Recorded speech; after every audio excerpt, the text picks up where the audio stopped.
Boys and girls, your attention, please. The Blank Corporation presents a brand new radio program featuring the thrilling adventures of an amazing and incredible personality. Faster than an airplane, more powerful than a locomotive, impervious to bullets. Up in the sky! Look! It's a giant bird! It's an airplane! It's Superman!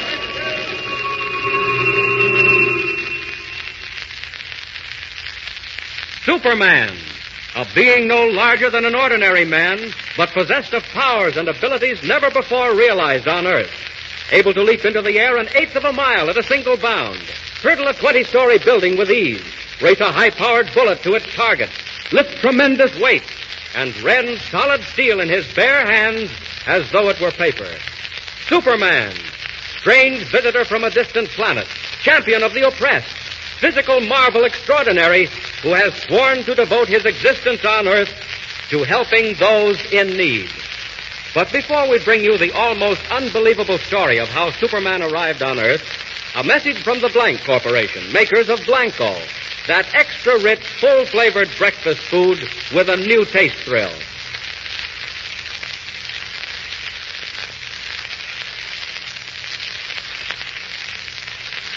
Now for the story of Superman.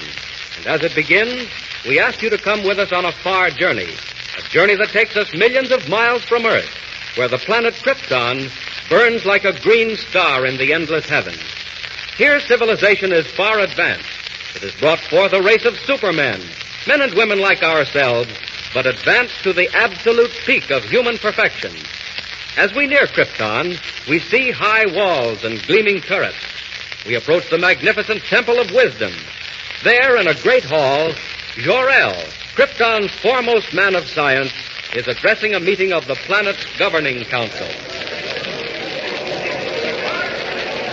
Attention, gentlemen. Attention. Jor-El speaks.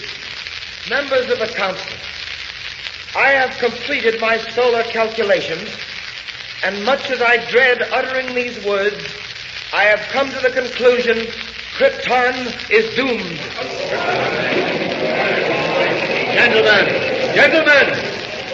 Gentlemen, hear him out. These internal quakes we have been experiencing, these volcanic eruptions, tidal waves, gas escaping from giant craters, all point to only one thing. Krypton is utterly and finally doomed. One moment, gentlemen. One moment. There is no cause for anxiety. I am certain Jor-El has made a mistake.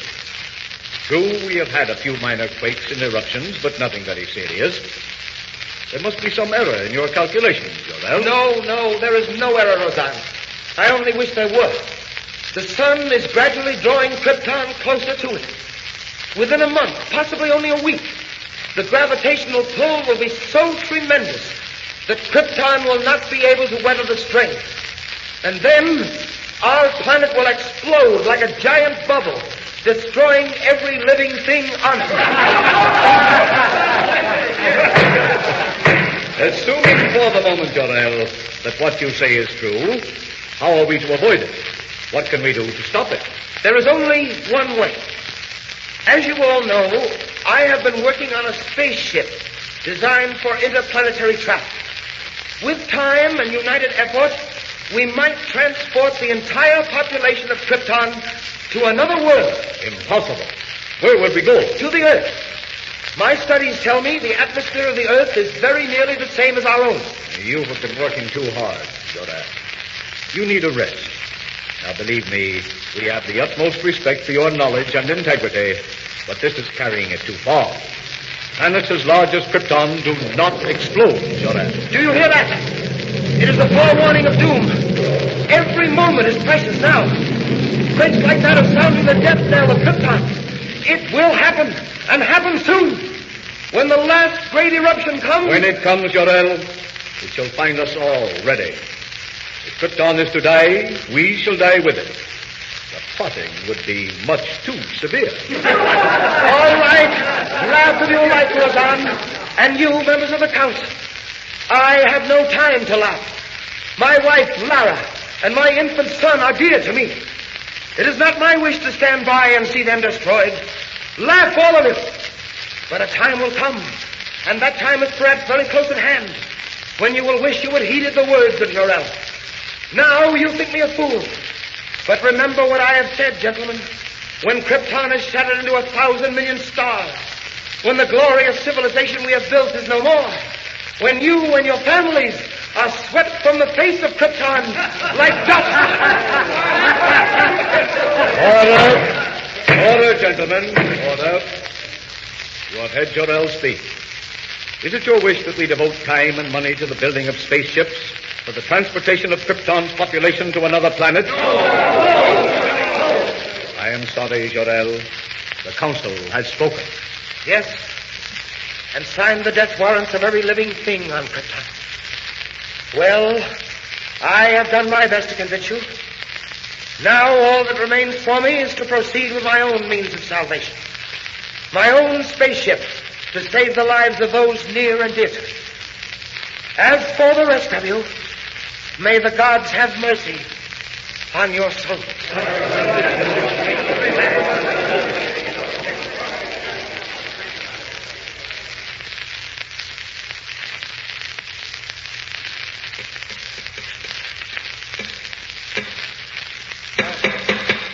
Lara, you here? I came out to take the air on the terrace. It's been terribly hot all day. Is that because we're being drawn to the sun, Jor-El? Yes. What did the council have to say about that? I didn't mention it. Is the model of your spaceship almost finished? I just drove the last rivet. How does it look? Splendid, but will it work? That remains to be seen. If it does work, I shall immediately begin construction of another just like it, only much larger. One big enough to carry all three of us to another world. Jor-El, when will that be? Every moment that we spend waiting and wondering... Yes, I know, Lara. It's been hard on all of us, and particularly hard on you. How is the boy? Sleeping. That quake this afternoon frightened him, but he's all right now. Can't you come in and look at him? You scarcely see him these days, what with working all hours on the spaceship model. It can't be helped, dear. I'm racing against time. Right now, I'm anxious to know whether the model will behave as I hope. How does it operate? Very simply. When all is ready, I throw this switch. That closes the circuit, and electric energy builds up pressure in the atomic generator. Then, at the final moment, the pressure forces the ship from its carrier and speeds it on its way. But where does it go? Wherever it's pointed. This one, I am directing to the planet Earth. Earth? What is that, Jor-El? A planet smaller than our own, situated on the other side of the sun. It is inhabited by a race of people similar to ourselves. Like ourselves?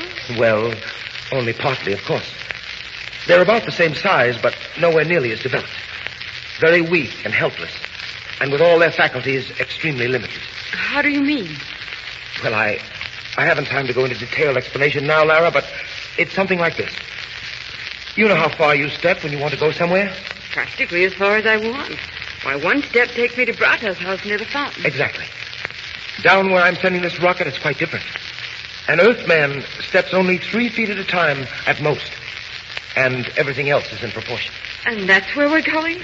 Oh, how dreadful. Which would you rather do? Go to Earth and live, or stay on Krypton and die? I'll do anything you say, Jor-El. Anything. It doesn't matter to me whether we live or die as long as we're together. It's only the boy I worry about. Little Kal-El. Lara, don't worry. He'll be saved. When will the model be finished so that you can start on the big one? It is finished. In the morning, just as dawn breaks, I'll send it on its way, watching its flight through a high-powered telescope to see whether it lands safely on Earth. Is that the place you plan to take Kal-El and me? We could not breathe on any other planet but the Earth. It happens to have an atmosphere similar to Krypton. I suppose you know best, Jor-El. Are you coming in? Seems to have gotten oppressively hot. Yes, it has. I wonder... Lara, did you hear that? Yes. What is it? Subterranean explosions. Do you feel the ground trembling? Yes, I do. Jor-El, do you think that... Lara, I'm afraid it's come. Where is the boy, Kal-El? What do you mean? Get him quickly.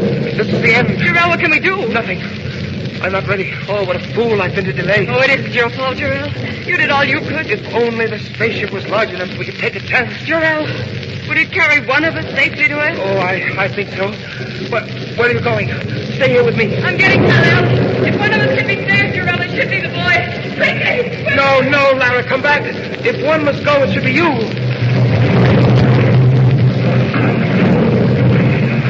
Here he is, Jarrell. Still asleep. Goodbye, Kal-El. Oh, please, Lara. No, Jarrell, listen to me. We both stay here. Kal-El goes in the spaceship. If there is a chance, Jarrell, one little chance, I want it for my son. Maybe you're right, Lara. Jarrell, look. The sky is fiery red. The mountains.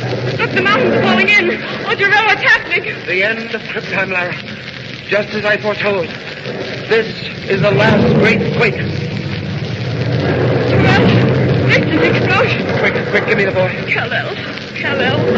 What are you doing, Jarrell? Opening the door, putting in the fire. Jarrell, the house is swaying.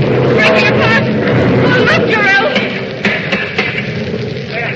He's safe inside. Now for the switch. Stand back, Lara. Oh, Jarrell, will he reach the Earth? Only the gods know. But there's a chance. The only chance. Stand back, Lara. I'm throwing the switch. Oh, Jarrell, it's getting dark. I can't see. What happened? It's fire. Smoke from the center of the planet. Not much time now. Hold me, Jarrell. Has the spaceship gone? No, not yet. Waiting for pressure. We may have been too late. If it doesn't work up soon... Lara, it's off.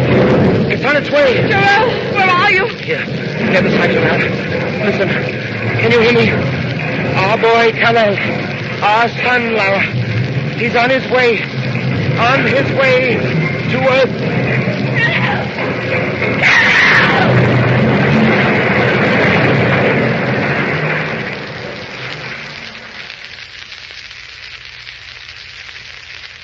So the tiny spaceship roars into the uncharted heavens as the mighty planet of Krypton explodes into millions of glowing fragments, glittering stars to remain forever in the night sky. Jor-El and Lara, devoted parents of the tiny boy, perish in the giant quake that destroys Krypton. But what of the spaceship? Does it reach the Earth? Does it find its mark in all the far-flung darkness of space? Tune in tomorrow and follow the story of...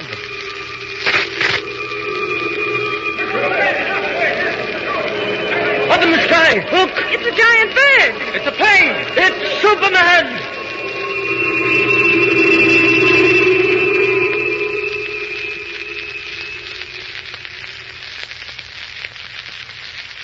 Superman.